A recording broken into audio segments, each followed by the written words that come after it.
Hello. काका मी निशांत बोलतोय. हा निशांत बोल. आज रेश्मा घरी आली होती. मला काहीच कल्पना नाही. भेसळीचं पाणी पिऊन 2 माणसं मेली म्हणून तू लग्न मोडतोयस असं मला विचारलं आणि बराच तमाशाही केला. I am so sorry. फार वाईट वागली ती. तिचं फार वाईट आधीच वागून झालंय. बरं आई घरी नव्हती, तिला सहनच झालं नसतं. माझी फक्त तुम्हाला एकच विनंती आहे की या पुढे असा प्रकार घडणार नाही याची. नाही, हा प्रकार पुन्हा होणार नाही. I promise. Thank you. Good luck. Good luck my son. Thank you very much. Bye.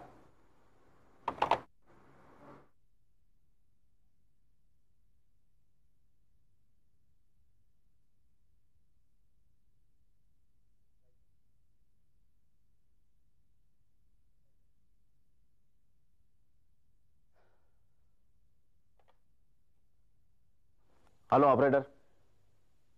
Reshma कपाडियाच्या नावानं लंडनचं ताबडतोब तिकीट बुक करा, शक्य तितक्या लवकर. ओके. काय बंटी कुमार, बाहेर निघालास? मला वाटतं ह्यावरून तुम्हाला कळायला हवं की मी बाहेर चाललोय. ते नीट बोलते, अशी काम आहे त्याचं.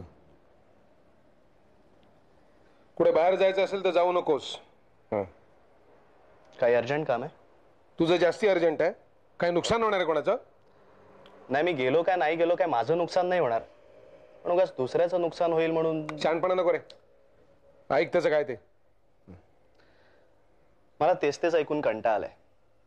काही नवीन असेल तर सांगा. किंवा असं करा ना, तुम्ही माझ्याबरोबर चला, म्हणजे काही नवीन 2 गोष्टी तुम्हालाही कळतील. हो, तो येणारच आहे. मी निदान तुझ्या बरोबर येऊन काहीतरी नवीन शिकायला मिळेल नाही का? नाही म्हणजे प्रॅक्टिकल साठी मी मोकळा आहे, पण अगोदर थिअरटिकल नॉलेज घेऊया नाही का? मग आज कशावर आहे प्रवचन?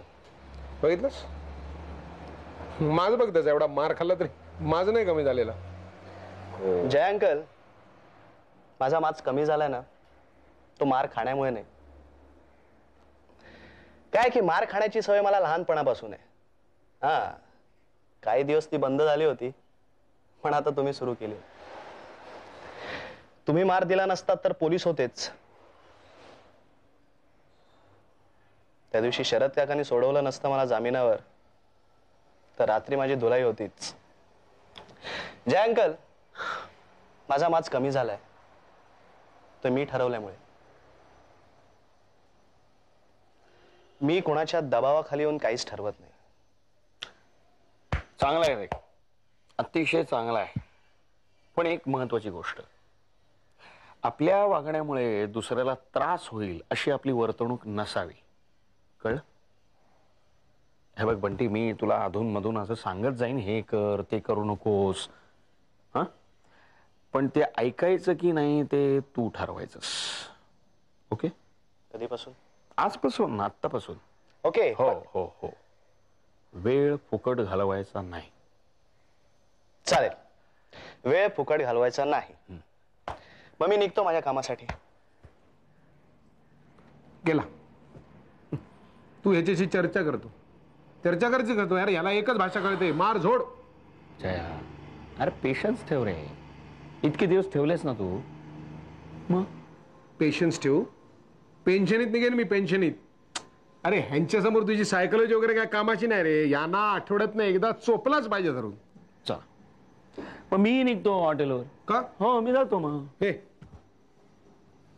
तुझे आणि माझे मार्ग वेगळे असले तरी आपला गोल एकच आहे ना. म्हणूनच सांगतो, पेशन्स ठेव. हे बघ, तू किंवा मी जादूगार नव्हे. तू एका दिवसात सुधारणार नाहीये. त्याला वागू दे, तो जसा वागतोय, बोलू दे त्याला जसं बोलायचं तसं. पण फक्त त्याला एकदा माझ्याशी मनमोकळेपणाने बोलू दे, बस. तुझा माझ्यावर विश्वास आहे की नाही? त्याच्यापेक्षा त्याची गॅरंटी आहे मला जास्ती.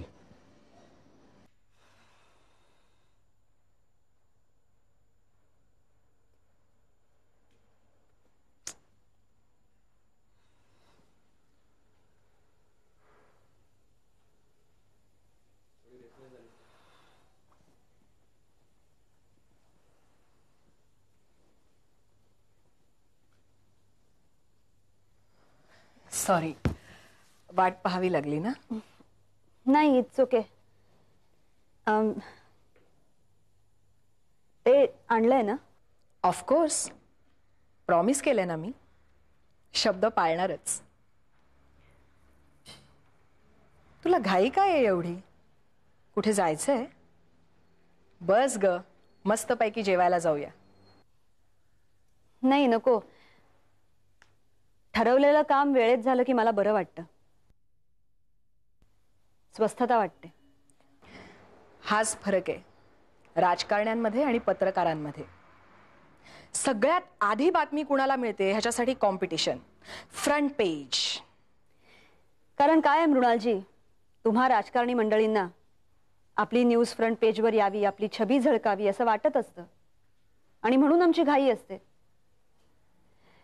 अर्थात तुम्ही आहात म्हणूनच आम्हाला अशी झणझणीत आणि खमंग न्यूज मिळत असते.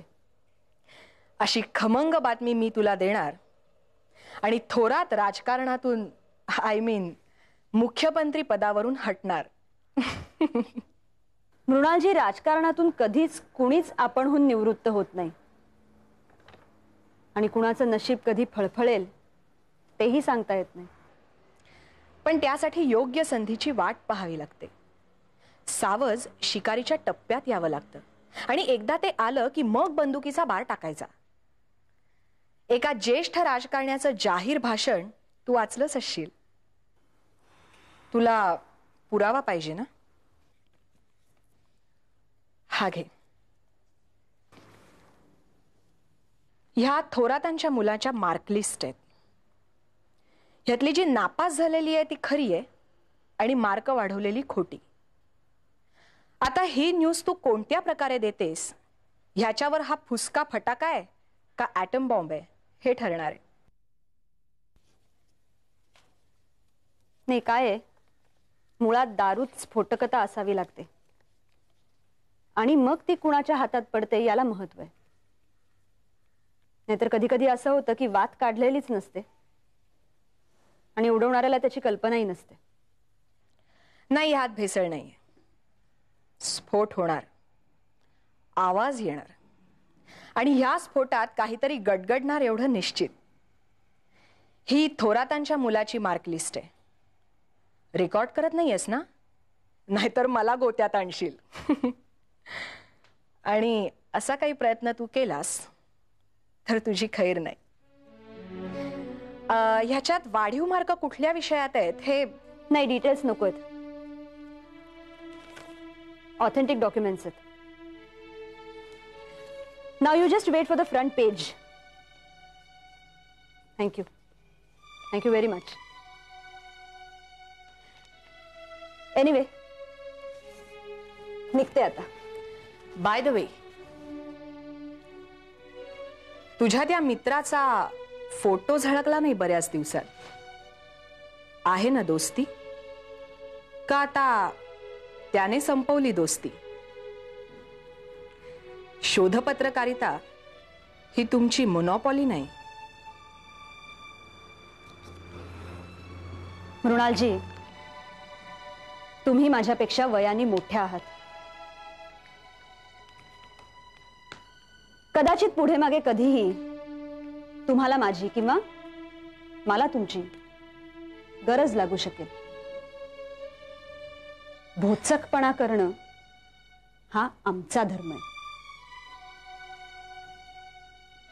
सगळ्यांनी तो करायला जाऊ नये. मी भोचकपणा करत नाहीये. तुझ्या त्या मित्राला हमखास शह देण्याचा मार्ग माझ्यापाशी आहे म्हणून सांगतेय. अच्छा, कुठला मार्ग आहे? तो बऱ्याच सरकारी फिल्म्स आणि डॉक्युमेंटरीज करतो. तू सांग. एक फोन केला तर त्याची सगळी कामं मी बंद करू शकते. हो, oh, I see. I see. No thanks. त्याची काहीही गरज नाहीये. एक गोष्ट लक्षात ठेवा मृणालजी, राजकारणी माणसांनी पत्रकारांच्या वाटेला जाऊ नये.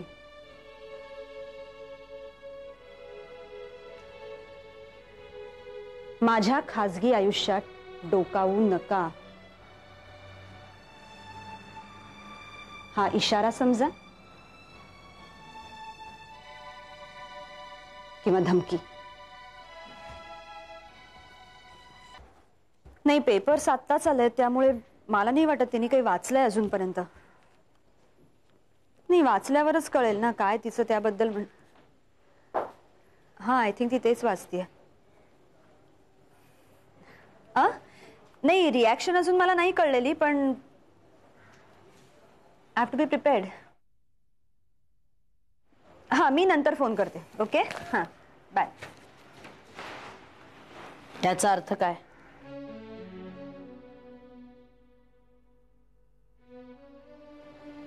तुला माहित नाहीये? फोन कोणाचा होता?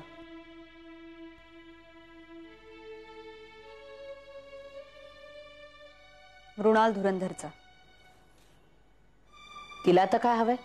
तसं तिला हवंय बरंच काही, पण आत्ता फोन मला कॉंग्रॅच्युलेशन्स करायला होता. ह्यात तिचा काय इंटरेस्ट? महत्वाकांक्षा. तिला मुख्यमंत्री व्हायचंय. मुख्यमंत्री थोरातांकडे राजीनाम्याची मागणी केली याबद्दल खुश आहे ती. तिला काय वाटलं तू मुख्यमंत्र्यांकडे राजीनाम्याची मागणी केल्यावर ते ताबडतोब राजीनामा देतील? ही फक्त सुरुवात आहे आई.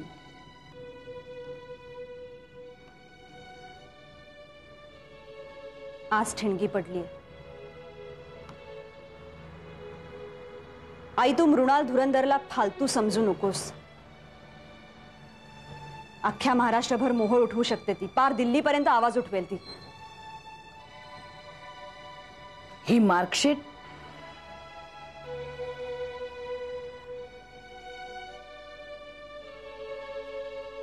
करेक्ट. बरोबर ओळखलंस तू.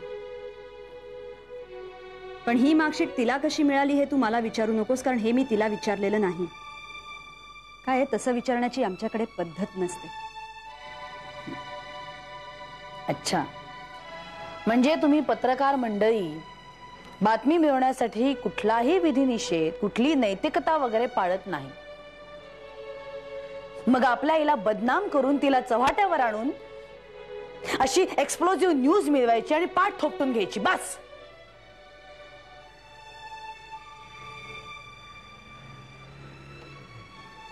आई, नाही, कुलगुरू त्या मार्कशीटवरचे मार्क्स वाढवले गेलेत ही गोष्ट खरी आहे. ती मार्कशीट मुख्यमंत्री थोरातांच्या मुलाची होती ही गोष्टही तितकीच खरी आहे. त्यांनी तुला फोन केला होता आणि अगं, पण त्या फोनचं नंतर काय झालं हे तुला चांगलंच ठाऊक आहे. आपली आई मरणाच्या दारातून परत आली, ती निर्दोष आहे हे सगळं ठाऊक तर असं मलाही म्हणायचंय. तू स्पष्ट नकार देऊनही थोरातांच्या मुलाचे मार्क कसे वाढतात? याचा अर्थ असा की स्वतः कुलगुरूंनाही त्यांच्या ऑफिसमध्ये काय घडतंय, त्यांच्या खुर्चीखाली बॉम्ब ठेवला गेला याची साधी कल्पनाही नसते. आई, जिथे प्रत्यक्ष तुझ्याशी दगाबाजी होतीये, जिथे स्वतः मुख्यमंत्री तू नसताना तुझ्या अपरोक्ष हे सगळं घडवून आणताय, तिथे राहण्यात काय पॉइंट आहे? जाहीर स्टेटमेंट करून हे सगळं सोडून दे, राजीनामा दे. मी छापून आणते ना तुझी मुलाखत, फ्रंट पेजवर छापून आणते मी. थोरातांविरुद्ध मी आता काही बोलू शकत नाही, कारण माझ्याकडे कुठलाही पुरावा नाहीये. मिळतील, सगळे धागे दोरे मिळतील. तू अपसेट होऊ नकोस आई, तू धीर सोडू नकोस. मी हॅलो, झुंजार पत्रकार आकांक्षा जोशी आहेत का? हो, बोलतेय. अभिनंदन. टिळकांच्या महाराष्ट्रातील झुंजार पत्रकार अभिनंदन. आमच्या बरोबर स्वतःच्या आईच्या अब्रूची लखतरं वेशीवर टांगल्याबद्दल अभिनंदन. हे पहा थोरात साहेब, तुम्ही मुख्यमंत्री आहात, तुम्हाला असं बोलणं शोभत नाही. तुम्ही मलाच माझ्या आईबद्दल. आता मुलीला जर आईची काळजी नसेल तर काय करणार? हे बघा, आई निर्दोष आहे हे तुम्हाला चांगलं माहितीये. तुमच्या या एका फोनमुळे आमच्या घरी केवढं मोठं रामायण झालं याची कल्पना तरी आहे तुम्हाला? मला गरज नाहीये. तुझ्या एका लेखामुळं माझी खुर्ची जायची पाळी आली होती. मी तुम्हा दोघींना अजिबात सोडणार नाही. कुलगुरू सुधा जोशी आहेत का घरात?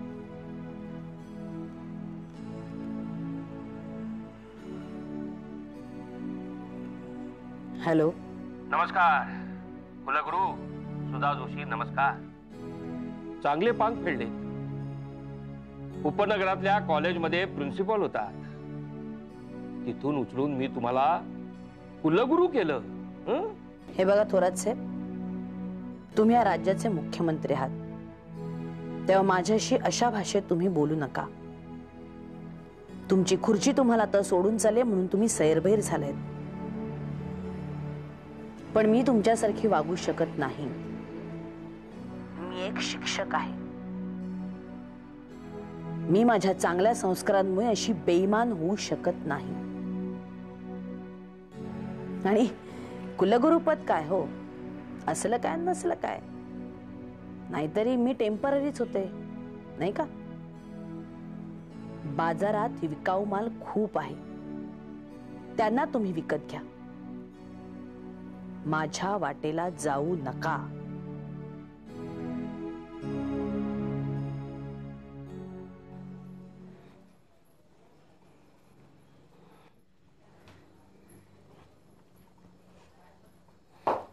घ्या चांदेकर, चहा घ्या.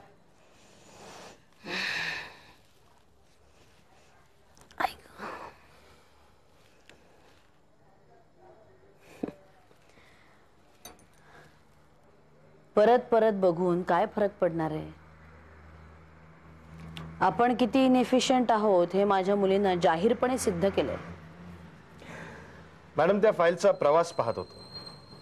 कुठे सुरू झाला असेल, कुणी कुणी हाताळलं असेल, मार्कवाढ नक्की कुठे झाली असेल, आणि तिचा शेवट आकांक्षाच्या हातात झाला आणि तिने ते जाहीर केलं. माझ्या तपासात तिला ते कुठून मिळालं हे कळलं. तिथपर्यंत कसं आलं हा महत्वाचा प्रश्न आहे. मॅडम, आपल्या ऑफिसचं कपाट हे जर त्याचं उगम स्थान धरलं, किंवा म्हणजे सर्वात सेफ प्लेस म्हणून आपण सगळ्या कोऱ्या मार्कशीट्स तिथेच स्टोअर करतो. त्या कपाटाच्या चाव्या आणखीन कोणाकोणाकडे असतात? माझ्याकडे, तुमच्याकडे, आणि एक तिसरा सेट आहे जो मी सगळ्या चाव्यांबरोबर असा काही ठेवलाय की तो फक्त मीच ओळखू शकतो. याचा अर्थ चांदेकर, तुमच्यापेक्षा सुद्धा जास्त कोणीतरी हुशार व्यक्ती आहे की जिला हे... नाही नाही नाही नाही मॅडम, मी बेट लावायला तयार आहे. हवं तर पगार हरतो माझा. अहो, 70-80 चाव्यांच्या जोडग्यात ना ती एक चावी शोधून काढणं it's not an easy job. नाही नाही चांदेकर, म्हणजे त्या व्यक्तीला फक्त चाव्या सापडलेल्या नाहीयेत. चांदेकर, लूप होल शोधा.